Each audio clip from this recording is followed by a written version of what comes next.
This one is not working, huh? This is also okay.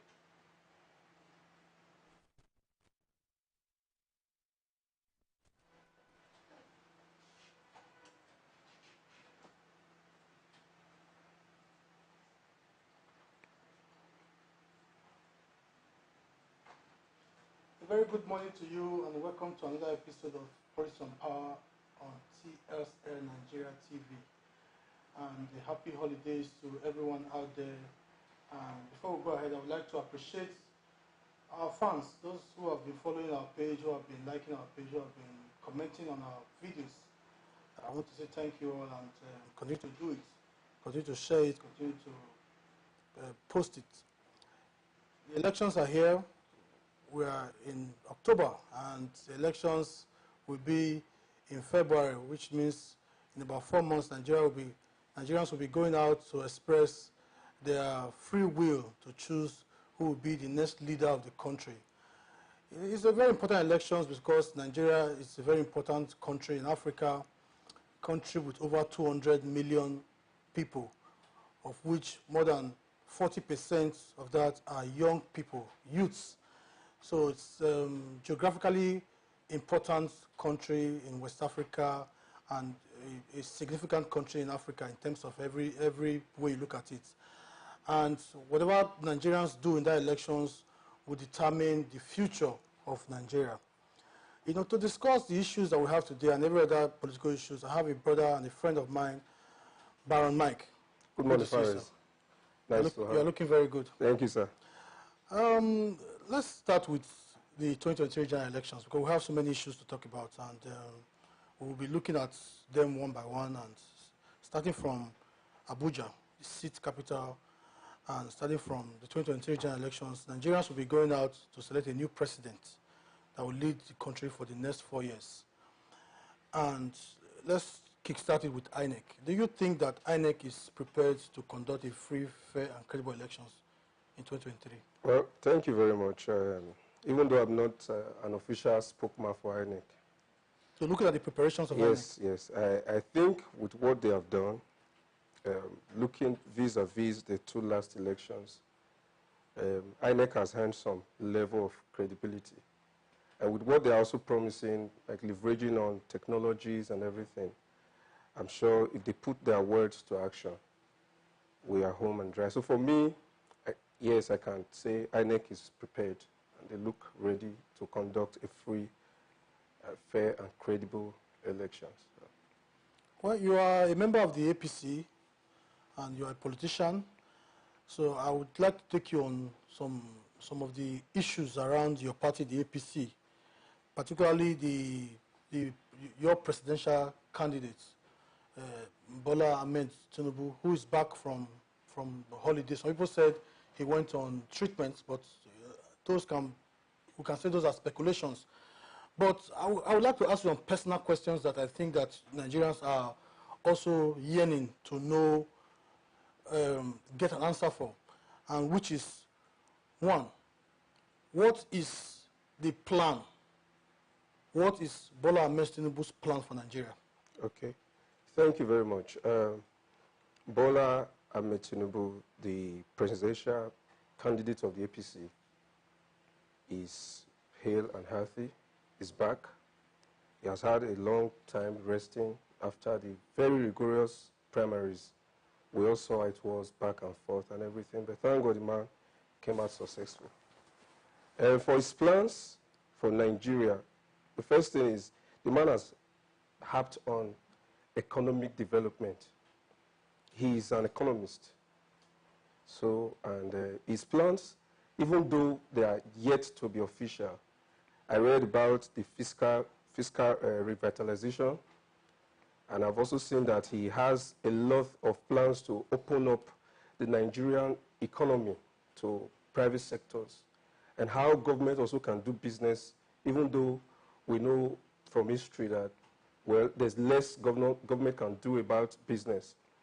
From his antecedents as the governor of Lagos State, how he has helped to chance a pathway, especially in the area of economic development, infrastructure, even security. And with these promises, I'm very sure that when he becomes the president of this country, a lot of revival will happen to the moribund history of economic problem. We can have a revival on the area of infrastructure, and more than that, I see a government of national unity, because Asiwaju looks and is a bridge builder across the northern part, the southern part. He is a bridge builder. So with the country so divided ethnically and all of that, religiously, I see a man that is coming with a plan to create a balance in all the facets of this country as a nation. So Asiwaju promises a robust delivery.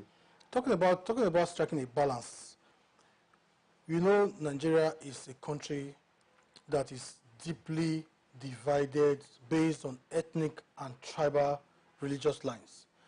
And your presidential candidate, Bola Ahmed Tinubu, picked he was a Muslim, picked a northern Muslim also to be his running mate in a country where you have about 50% of the population are Christians. And in the north, even in the north, a large amount of people, particularly around maybe 40% of the population in the north, are Christians.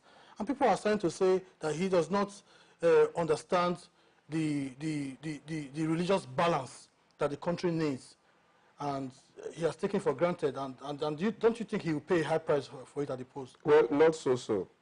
If you look at, immediately after the primaries, even when the window for nomination of vice presidential candidates was elapsing, the APC had to go get a placeholder. And that was because a lot of review were being done as to what advantage does Mr. A brings to the table? What advantage does Mr. B? And all these advantages also came with disadvantages. So it was strategic. So what's the strategy behind picking somebody who is a northern Muslim? Looking at Kashim Shettima, you can tell that he is a northerner, a top-bred northerner, he's a Kanuri man, and from his antecedents also, he's a former governor. He's from an area where you can reliably say, yes, you can get votes. And he's also one of those northern leaders as considered. So it is not just vague. It is not because he likes Shettima, Shettima is always smiling, or because, no. It is because, first of all, if you are talking of devolution, if you want to say, okay, you have power to change something, you first of all need to get that power. If the APC, even if they carry a pope today and they do not win the election, all the aspirations and whatever plan you have, it dies at that point. So the man has looked at it. Shettima, credibly, as a governor, even though he was in a war-torn area of Borno State, in the northeast, I mean, you could tell that the man is a material. And if you look at his history also, professionally, he's also a sound mind. If you sit down to listen to Kashima, you know that he's not just one regular politician. Yes, but you still haven't answered my question. And the question is that, do you think that Bola Ahmed Tinubu would not pay or would pay a serious price? What comes with that with this choice at the polls? Yes, what comes with that is a misfeeling. Yeah? First of all, Atiku Abubakar is a northerner. And he came to the south. He has a vice presidential candidate from the south. Obi is an easterner, a southerner. He went to the north to pick a vice president from the north. Both, all this we are saying are Muslims, right? Now, if you have to do a straight divide. No, Obi is not a Muslim. Obi is not a Muslim, but his vice presidential candidate is a Muslim. Now, if you have to do a straight divide, you are going to have strictly Christians against northerners. You understand? Now, if you do a population census, you discover that the northerners, I'm not being sarcastic. I'm not trying to favor anybody. Now, if you look at how the vote comes in the country, if you look at the statistics, you understand that a bulk of this vote will come from the north. And if you subdivide the north again, you discover that the voting population of the Muslims are regularly higher than that of the Christians, without no disparity. So if I was to make a choice, just like Asiwaju made, I would go for the one that will favor me the more. Even though it will come with a price, yes. For instance, Kwankwaso took a bishop from Edo State. I don't see Christians queuing behind the bishop that have been chosen by Kwankwaso. He's a bishop. He has a big church in Lagos. What has happened to the so-called Christian Toga? How many people are supporting Obi because they're Christian? How many are supporting Atiku because he took a Christian vice president? So it is because Asiwaju again is a big name, all big names, all of them, respect to all of them. But again, you know, it must always be one of them attracting either the bash or the applaud. And that is what is happening. Okay. Now, I'm going to ask you a very straight question over your presidential candidate also. And I think a lot of Nigerians will be interested, particularly those who are watching this show right now will be interested to know, what is the true age of Bola Ahmed Tinubu? Because a lot of people say he's 80-something, others say 60-something. We don't know. So what's the true age of Bola Ahmed Tinubu? You see, I'm an Edo man, and in our language, we'll tell you that when two birds stand on the same pedestal, you cannot tell which is senior. But for Bola Ahmed Tinubu, if myself and Bola Ahmed Tinubu stand, you know he's senior to me. And it will also be very dangerous for me to start to determine the true age of a man that is far, far older than I am. No, but everybody knows he's going to be president. Sir, or he's I'm coming there. To be I'm coming there. Yes. I'm coming. I'm laying the foundation. If it was my contemporaries, from where I come from in my family, I know those that are my age mates. I know those that are below. So I can tell you the age of somebody that is below me because I know, this one, I senior this one. But in the instance where I do not have the parameters to determine exactly and say this is the age of this man, what I will rely on is the official age that the man declared. If the man told me, ab initio, that he's 70 years, and today he says he's 70 years, I don't have any need to contest that because he has said he's 70. We have not seen family members, we have not seen friends that come out and say, no, Asiwaju is 80. I was born a year before Asiwaju was born. So how can I be 79 and he's 80 years? No, we have not seen such contestation. So there's no need for us to start bothering ourselves if he's 90, if he's 70, if he's 80. If the man said he's 70, man, that should be clean. Okay. You look at Bola Ahmed Tinubu and you see that in the last couple of months, he has been in and out of the country, and a lot of people speculate that it's based on medical grounds. I'm not saying that anybody can get sick, anybody can have medical challenges, but you know, the presidency of Nigeria is a very rigorous job. It requires a lot of work, a lot of staying up, a lot of meetings, a lot of consultations and all of it.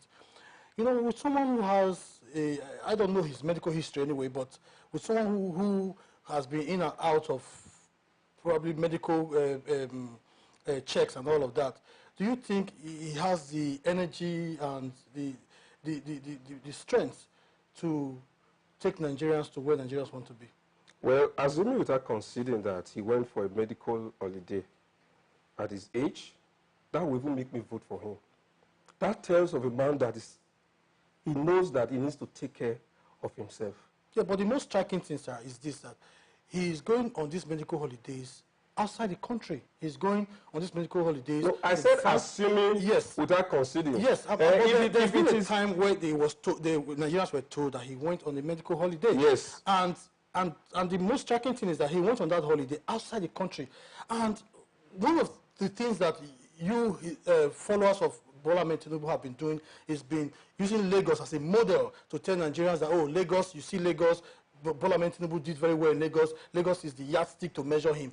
But if you are saying Bola Ahmed Tinubu did very well in Lagos, why can't he go to a hospital in Lagos? Thank you very much. I think if you want to use that as a yardstick, you discover that every Nigerian leader is erring on that path, not excluding Asiwaju. And what I expected Nigerians to do is to extract commitments. To say, look, if we vote for, we are going to vote, assuming we vote for you, tell us you will stop, or there will even be legislation to deter our leaders from going out to on medical terrorism, because they are spending money wherever they're going to. They may go with AIDS. They live, if they have houses, fine, but you pay for bills where you're going to. So assuming he had gone for medical checkup, like I was saying, that's very fine. The man transversed about 28 out of 36 states to canvass delegates for votes. The man had series of strict meetings, meeting with stakeholders. Somebody told me a story of how they tried to see Asiwaju. They waited. They couldn't. It was almost impossible. But somebody told them, look, he has said he will see you people. If he said he do. And he came to the hotel at about 3 a.m. in the morning now. And when he came, he asked for tea. And he told them, look, do you know this is the first time I'm having time to eat today? I said, no, this is not today. You are talking about yesterday. This is a new day. So for a man that had gone back and forth with all of the energies, with all of the stress, he should go and take time to rest. Atiku did. And there was nothing about it. Atiku went to Dubai. Nobody made noise about it. Because the man, he deserves it. But Asiwaju did not tell us this time that he went to London or wherever he went to for medical checkup. He said he went for consultation. And there were even pictures. We didn't see any picture of him lying in any hospital bed, but we saw a picture of him having meetings with some Yoruba investors. So Nigeria should start to look at, you talked about using Lagos as a model. I mean, I can only judge what I have seen. It is most times not normal for you to start assuming without anything in that direction. Okay, so let's move away a little bit from Asiwaju because we've discussed him extensively. So let's look at the APC as a party, and let's look at President Muhammadu Buhari, because what we've seen lately is that the supporters of the APC, particularly those in the south, are not using the achievements or so of the president to campaign. I don't know what are the achievements. Maybe you can enlighten us on that. But right now, Nigeria is in a near state of collapse.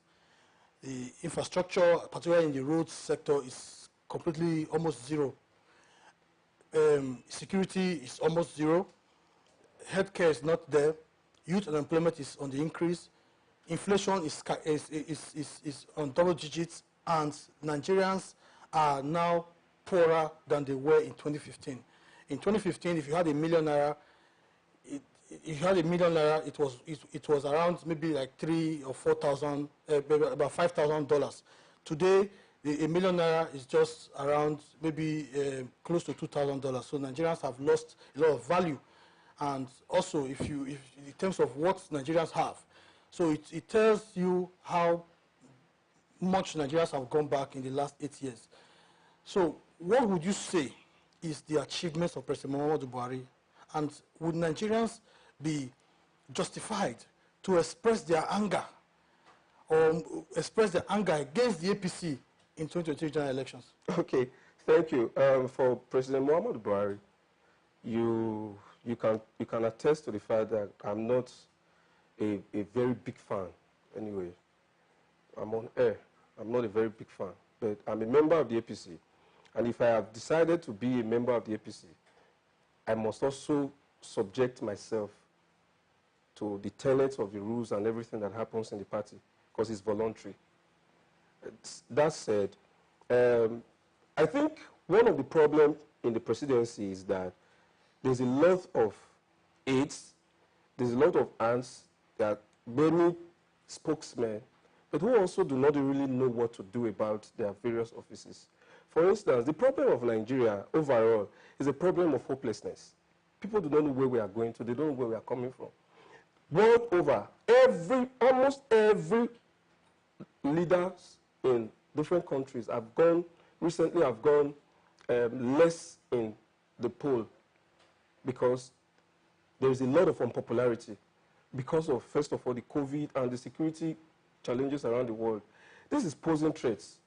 It can worsen if it could worsen the very well-structured economy of the United Kingdom, you can imagine what happens to a country like Nigeria, yes, where our leaders feel, I'm coming. Yes, but the APC made a lot of promises in 2015. And let me remind you some of them, so you can anchor on those ones.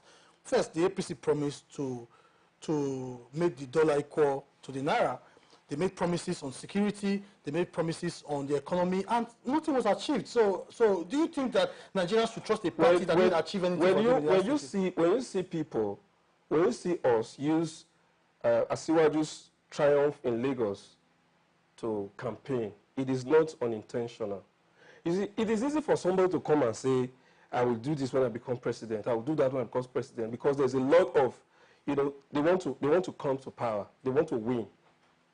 And Nigerians also, we have not been able to build parameters, especially with antecedents. If we did, I'm sure the sway that, you know, Buhari had before he entered office would not have been there. And that is what is happening now. Everybody is talking of, we will. What have you done before? You were not just born yesterday. Exactly. You look at, let's be frank. Kwankwaso was a two-time governor of Kano State. I think a sitting senator. Atiku was a vice president. Asiwaju was a two-time governor. Obi was a two-time governor. So if we want to discuss with these guys, we should tell them to just stop telling us what they want to do. They should tell us what they have done. Then we can juxtapose and reach a conclusion. To say, okay, if this person could, I'm sure with a bigger office, the Bible that me and you read every day say, to whom much is given, much is expected. Okay, but you know that Tinubu, Kwankwaso, and Obi, they are not contesting to be governors of their state anymore. We understand that if you are a governor of a state it doesn't represent the geographical interest of Nigeria, particularly some states. For example, let's look at Anambra State, for example. It's a southeastern state. You won't say you have the kind of geographical spread that the Nigeria as an entity has. So it's easy sometimes to be a leader of a state where everybody speaks your language, everybody is just subject to one direction. But when you have an interest that is multi-diverse like Nigeria, you have the challenges that Nigeria are currently facing. I don't think, do you think that it is fair to judge based on the antecedent of just being a governor of a state? Far as I think, why do I think? This is a company. If the owner of this company wants to employ somebody, say, bring your CV. Now, an Obama will bring his CV. And a German, an Hausa man, everybody brings their CV. He puts it down before the HRO. And they start to consider what they've done before. That's why they're asking for your CV. They are necessarily asking you for a CV because they want to know your age. They want to see what you have done before. It's a template. All right? Now, for instance, let us look at it. In Anambra, you have local governments. All local governments, they particularly don't react the same way. For instance, in Edo State, what happens in Oredo may not happen in Esako West. So you are still talking of diversity. There's diversity at every level. It is only the percentage you cannot consider and say, yeah, it's low here and it's high there. But in any case, we need to know what they've done with their lives before they are allowed to claim the saddle. It is important we query their history. If not, somebody, Anthony Kita, one of my favorite quotes, to say, politicians promises to build bridges where there are no rivers. But if you want to go further, you start to look at their personal lives. They must be able to open themselves to public scrutiny. Then we cannot look and say, okay, if he was a governor of so-so states with so-so challenge, able to submount, we'll give him a point there. If he was a people governor, we can give him a point there. The people he worked with, what is their testimonies? If not, how will you now tell me that you are going to solve a problem that is far even larger than the one you faced when you had a state to control? Now look at you like a joker. Okay. So looking at the APC, because we don't have much time anymore, looking at the APC and looking at Nigeria and where we are today, Do you think that Nigerians should vote for the APC, and why should Nigerians vote for the APC? Looking at where we are from 2015 to 2022, why should Nigerians go out and say, okay, I'm giving the APC another mandate to continue? Thank you very much. I'm employing Nigerians to vote for APC as a vehicle and as Asiwaju as a candidate. APC, when you say APC, APC is a party, is the name of a party. Governance and political parties are two different things. If you vote a good man in a bad party, he can redefine the fortune of the country, regardless of his party. But if you vote a bad man in a good party, it makes the party to become unpopular. So we will look less at party. Because some people will win election tomorrow, they will tell you what they said, what the party said he would do. Did he say it? But that's an example of what Buhari said. I just said some people. For instance, in Edo, we had a case where we're having people campaign with a certain agenda. And the governor have said he was not the one that said so. And you cannot hold him to it. The party may have made that claim so as to garner votes and to carry people into support. I don't subscribe to such. Let us hear from the man. Hear from him, look at his history. Yeah, but the party can develop agendas, even for the person in power. The party will develop an agenda. The person in power also has an agenda. Do you understand? He has a vision. And for me, that is the priority. Because, don't confuse this. In the United States of America, Democrats are known for an ideology. Republicans are known for an ideology. A Republican president has a way he behaves and how his government, you can predict their government. But in Nigeria, I am sorry to say this, there is no clear-cut ideology. And there's no difference between most of these parties. So for me, I would rather want to go for what the candidate is saying. What's Obi telling us? What's Atiku telling us? What's Kwankwaso telling us? What is Asiwaju telling us? And the other guys, we have I think about more than just these four people. We have other guys. Shore is in, Dumebi is there. So Nigerians should engage these people. Like I said before, extract commitment from them so that we can tell them this is what you said, not even your party. Because the way you suffer this government, I'm sorry to say, is the way I suffer it. The way you will enjoy it is the way I enjoy it. So let us not use party to confuse the Nigerians. Let us tell them the product you are bringing to the table. It will be better for us as a country than looking at party. And if you look at party, for instance, the PDP in the past had their take. We saw how widespread of unimaginable corruption. To separate that from the modern day, I don't know. So if Labour comes as the national party, what differently can they do as a party? So me, I look at the candidates instead of looking at the party, which is best for us. So I'm employing Nigerians. Asiwaju is a man of proven ability. Not promissory notes everywhere. Proven ability. He did it in Lagos. He has supported a lot of people to government. And he's a role model to a lot. So if he did before and he's saying, well, I'm going to do more, I'm expecting more from him. So okay, that's what we'll keep it for today. Unfortunately, we're out of time, so all right. I will be bringing you back this time. I'll look up so that you can continue on the marketing of the APC and your presidential candidate. Unfortunately, that's what we'll call it a wrap for today. Please do well to follow our YouTube page. Click on the notification button so that you get our videos first time we post and you get it first hand and you are first to watch it. And please do well to share it so that more people can see our videos. We'll be back here again on Wednesday with another exciting topic. Stay blessed.